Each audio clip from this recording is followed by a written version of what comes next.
नमस्कार मित्रांनो, इयत्ता तिसरी विषय मराठी पाठ मधमाशीने केली कमाल।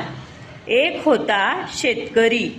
तो शेतात खूप कष्ट करायचा। त्याने शेताभोवती झाडे लावली होती।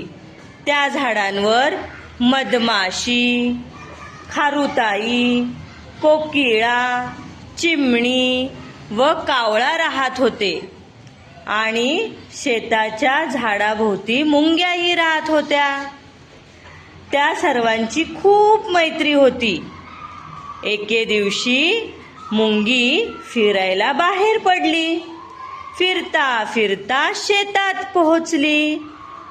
शेतात होती सूर्यफुले, पिवळी धम्मक, टपोरी, टवटवीत। मुंगीला फुले फार आवडली। ती गेली शेतकऱ्याकडे। त्याला म्हणाली, शेतकरी दादा, काम करता सदा न कदा, करणार का यंदा फुलांचा धंदा? हो ग बाई, फुले तोडतो, बिया वाढवतो, तेलासाठी बिया पेरतो, सर्वांसाठी कष्ट करतो। शेतकऱ्याचे बोलणे ऐकून मुंगीच्या मनात एक विचार आला। तिने शेतकऱ्याकडून एक फूल घेतले। शेतकरी दादा, मला एक फूल द्या ना। घे ग बाई। फुलातल्या बिया काढल्या।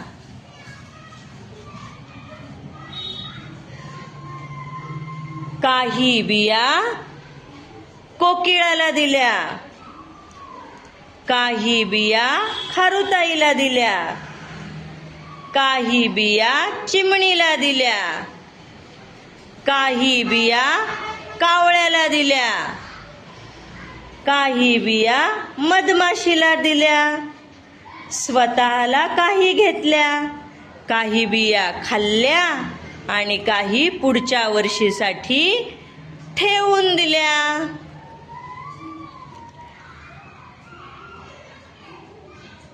कोकिळेच्या कपाळावर आठ्या आल्या। तिने कावळ्याच्या घरट्यात बिया ठेवल्या। कावळा म्हणाला,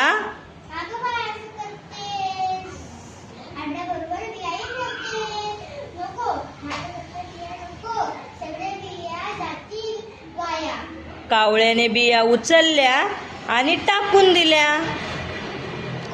चिमणीने बिया पाहिल्या, बसली बिया सोलायला।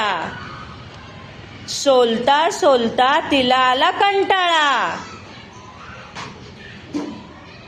काय बाई त्रास, म्हणत गेली खेळायला।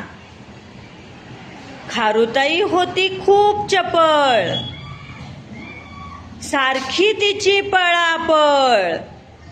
बिया घेऊन झाडाच्या शेंड्यावर गेली। प्रत्येक बी लपवून ठेवली। जमिनीवरून शेंड्यावर, शेंड्यावरून जमिनीवर। खेळता खेळता बी न बी खाऊन टाकली। फुले पाहून मधमाशी आनंदाने गाऊ लागली।